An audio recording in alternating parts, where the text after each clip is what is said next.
Salut à toi, il y a plein d'étudiants qui échouent à la demande de visa, que ce soit les États-Unis, que ce soit la France, que ce soit le Canada.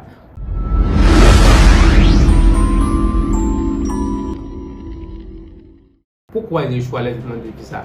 Beaucoup font l'erreur de se tromper sur leur projet d'études, leur projet professionnel et souvent le choix des universités.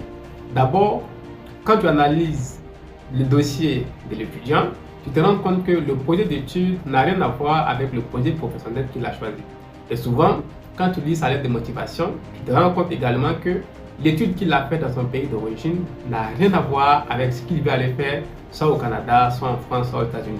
Et donc, comprenez que les agents d'immigration sont des hommes comme nous et ils comprennent qu'il y a des gens qui sont dans nos pays, dans le jargon, qui veulent aller se chercher. Non, si ici tu ne peux pas te chercher dans ton pays, ce n'est pas dans le pays des gens qui vont aller te chercher. Alors, pour pouvoir réussir ton projet, il faut avoir un projet concret. Et donc, il faut que ton projet d'études soit clair dans ta tête. Il faut que ton projet professionnel coïncide avec ton projet d'études. Et il faut que tes lettres de motivation que tu rédiges pour faire tes demandes soient aussi claires, lisibles et surtout éviter les fautes quand même.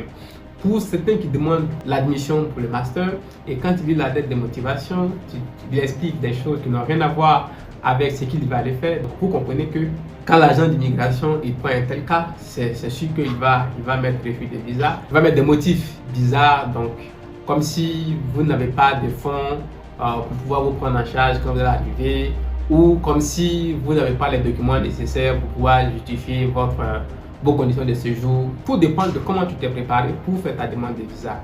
Et donc, comme je l'ai dit, je vous promets d'être plus actif sur les réseaux sociaux désormais, mais surtout au compte des entreprises. Donc, si vous venez au compte d'entreprise, vous allez souvent me croiser, même si je ne suis pas là tous les jours. Vous pouvez également me contacter par WhatsApp, par mail, par Facebook. Je me ferai fort de vous répondre, de répondre à tous vos messages, de répondre à tous vos mails pour vous accompagner dans cette histoire de demande de visa.